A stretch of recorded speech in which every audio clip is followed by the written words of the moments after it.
tema que quería conversar con ustedes es que también ha generado una reacción contraria eh, en un sector del empresariado peruano. Es el pedido que las organizaciones indígenas han hecho al Congreso de la República, que es modificar la ley 28736, que es la ley de los pueblos indígenas en aislamiento y contacto inicial, más conocidos como PIASI, que establece la intangibilidad de las reservas en las que estos viven, pero que tal como está la norma deja abierta la posibilidad de que ahí se lleven a cabo actividades extractivas, aun cuando sean de necesidad pública. Y la Sociedad Peruana de Hidrocarburos señala de que si se aprueba este dictamen, que ya tuvo luz verde en la Comisión de Pueblos Andinos, se podría afectar el 50% de la generación eléctrica que proviene del gas natural. Y esto aumentaría las tarifas eléctricas, habría problemas para el desabastecimiento del gas natural y el GLP. ¿Cómo lo ves tú, Iván?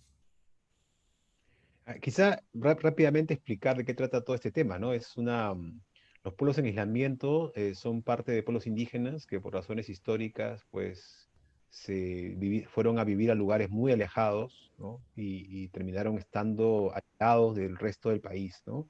Razones históricas, digo, porque en muchos casos fue, por ejemplo, la persecución en la época del caucho, ¿no? Entonces, digamos, son fenómenos muy dramáticos. Ahora, al estar en aislamiento, por esas razones, o en contacto inicial, es decir, que recientemente han tenido alguna relación con otras poblaciones cercanas, eh, tienen pues una limitada capacidad de inmunidad a una serie de enfermedades. Entonces, pues si, digamos, lo que nos pasa a nosotros con el COVID le pasa a ellos con cualquier tipo de enfermedad casi, ¿no? Transmisible. Entonces, eso es muy riesgoso. Por esa razón, hace ya mucho tiempo el Estado estableció unas áreas en las cuales pues, definió que no podían hacerse actividades humanas o esas tenían que estar muy restringidas. Y acá viene la primera discusión, ¿no? Si esas áreas deben ser completamente intangibles o debe haber alguna posibilidad de hacer actividades. El marco actual obliga a que si una actividad quiere hacerse en estas zonas, tiene que haber no solamente una evaluación de impacto ambiental, sino que tiene que haber una opinión técnica vinculante del Ministerio de Cultura, ¿no? Para que eventualmente se pueda hacer una actividad ahí. Ya te imaginarás que eso implica una tensión también con cultura, ¿no? Pasa lo mismo que pasa con CERNAM, ¿no? Digamos, ¿no? En las áreas protegidas, ¿no? El mismo tipo de tensión. Entonces la ley, entiendo el proyecto de ley lo que plantea más bien es que no, que todo el área sea intangible definitivamente, ¿no? Es decir, no se puede hacer ninguna actividad, algo parecido con lo que pasa, por ejemplo, con los parques nacionales, en el caso de las protegidas, ¿no? Donde no se puede hacer ninguna actividad, ¿no? Salvo las actividades muy limitadas de investigación. Lo mismo pasaría aquí, ¿no? Por ejemplo, temas de atención de salud, ¿no? Temas de cuidado de la población alrededor, pues a eso sí tendría que hacerse de manera muy cuidadosa y limitada, ¿no? Ahora, creo que en ese punto hay dos razones que sí habría que poner sobre la mesa, ¿no? En el caso de las áreas protegidas, existe la figura de los planes maestros. Es decir, no todas las áreas tienen el mismo nivel de protección. Y yo creo que en el caso de las reservas indígenas podría plantearse una cosa similar. Es decir, que se crea una reserva indígena y luego la autoridad tenga primero la posibilidad de establecer a través de un plan maestro cuáles son las áreas efectivamente intangibles y cuáles podría tener algún tipo de situación de permitir algún tipo de actividad. Esto para empezar, para considerar la situación de los pueblos en contacto inicial, ¿ok? Ellos tienen un nivel de relación con otras poblaciones. Y lo segundo es que la población en aislamiento normalmente es nómada. Entonces, se van moviendo, o sea, van ocupando otras zonas, ¿no? Entonces, y en un momento dado, de repente el área que tú pensaste era el área, digamos, más donde había que tener más cuidado, pero de pronto, más adelante, hay otras áreas o estudios que dicen que esas áreas tienen que tener mayor restricción. Pero efectivamente, esa decisión tiene que ser previo al proyecto. Es decir, los proyectos de inversión tienen que tener claro cuáles son las zonas donde es posible hacer actividades y dónde no, antes. Porque si no, lo que va a pasar es que el proyecto va a entender que sí es posible en principio y luego va a haber una tensión ahí con la autoridad sobre si se puede hacer o no un proyecto, ¿no? Entonces, es un tema súper complejo, pero creo que la decisión de que los territorios estén bien marcados, bien delimitados antes de que se tome una decisión sobre un proyecto es la vía, el camino correcto.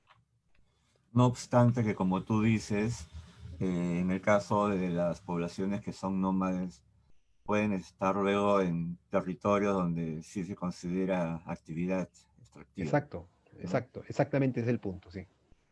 Porque la idea es, efectivamente, como también ocurre con lo de Escazú, es evitar la mayor cantidad de conflictos, incluidos los temas de salud, como COVID o cualquier otra pandemia, ¿no?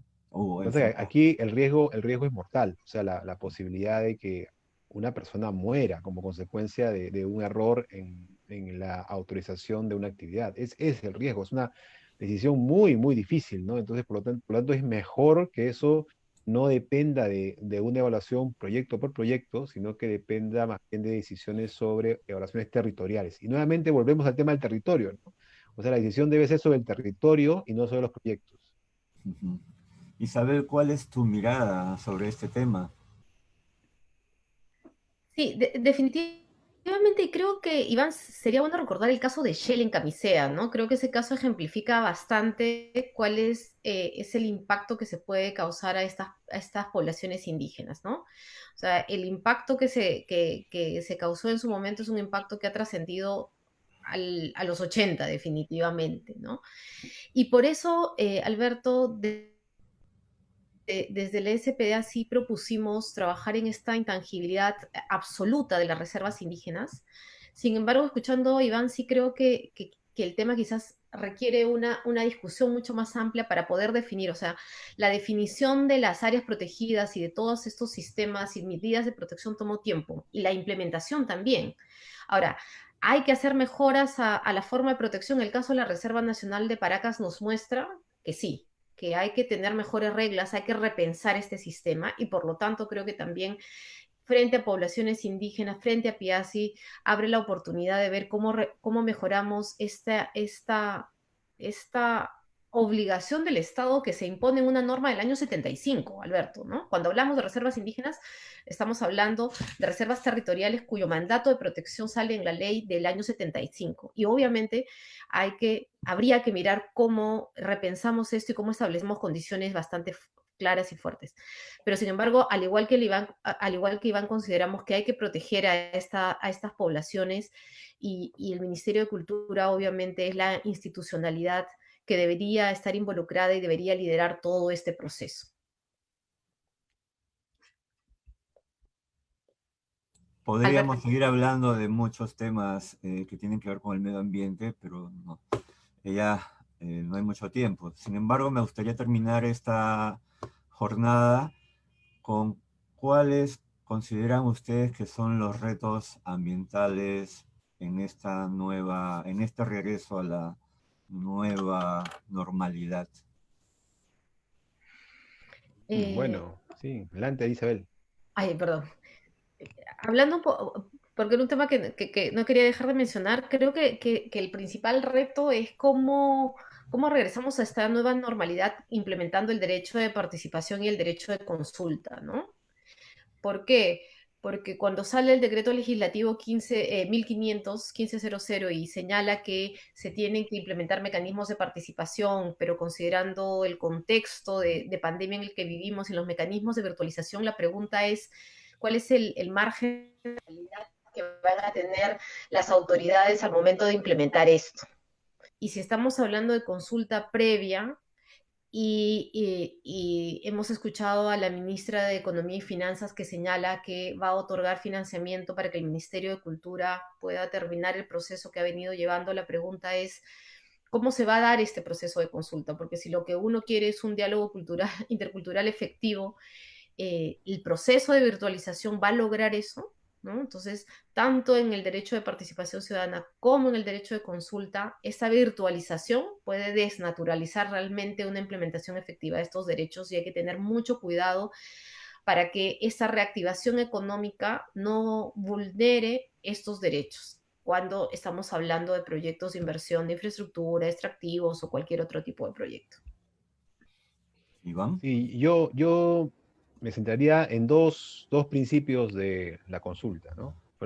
También consulta, creo que Isabel ya ha explicado bien el temas generales, ¿no? Pero para centrarme en consulta, dos temas. Uno, las reglas de las consultas, en caso requieran tener un cambio, tienen que ser consultadas. Creo que es un principio básico, es decir, la consulta no implica en sus reglas, ¿no? Una suerte de estructura monolítica, ¿no? Que ya no se pueda cambiar, ¿no? Se puede cambiar, ¿no? Para ajustarse a nuevas condiciones, pero tienen que ser consultadas esas modificaciones. Es un principio básico. Y creo que hay una oportunidad de hacerlo, no tiene que ser una consulta de comunidad por comunidad. Podemos convocar a las organizaciones indígenas nacionales, explicar cuáles son los problemas prácticos que hay que enfrentar y ver en conjunto alternativas, ¿no? Que permitan resolver al menos en parte esas dificultades. El segundo principio es el de la flexibilidad, que está recogido en la ley de consulta y en el reglamento de consulta. Es decir, la flexibilidad intercultural es eso, ¿no? O sea, así como ahora encontramos el tema de la pandemia, también cuando se hace consulta hay que adecuarse a la cultura del otro, adecuarse a la lengua del otro, y eso implica, pues, cambiar cosas, ¿no? Entonces, ese mismo principio puede servir para enfrentar la pandemia, pero una mirada intercultural implica que no puede hacerse esa flexibilización de manera unilateral, sino tiene que ser una flexibilización consensuada, ¿no? Es decir, ambas partes entienden que en virtud de estas condiciones se pueden hacer algunos ajustes. Y no caer tampoco en estereotipos, ¿no? Algo así como que por el hecho de ser indígena y ser otra cultura ya no puedo usar Zoom. O sea, no es así tampoco. O sea, las culturas cambian, modifican, ¿no? No vayamos a caer en esa idea de que porque usamos celular dejamos de ser indígenas. No, el mundo indígena también puede usar la tecnología, también puede aprovechar estas herramientas, pero no puede ser sin la voz, sin la participación, sin el punto de vista indígena, que es el que le da el sentido intercultural a cualquier decisión. Por lo pronto ya las organizaciones indígenas que están en AIDCEP han dicho no a esta consulta previa virtual, ¿no? Amigas y amigos de la Mula, hemos estado con Isabel Calle y con Iván La Negra para conversar de estos temas que sí, que nos deben de preocupar y que deben de estar en agenda de manera permanente. Hemos compartido sus reflexiones y preocupaciones, y lo que está en juego debe ser siempre analizado, discutido de la mejor manera, con conocimiento y transparencia. Muchas gracias Isabel, muchas gracias Iván por estar en la Mula Verde. Gracias, Alberto, a ti. Chao. Gracias, Alberto. Nos vemos.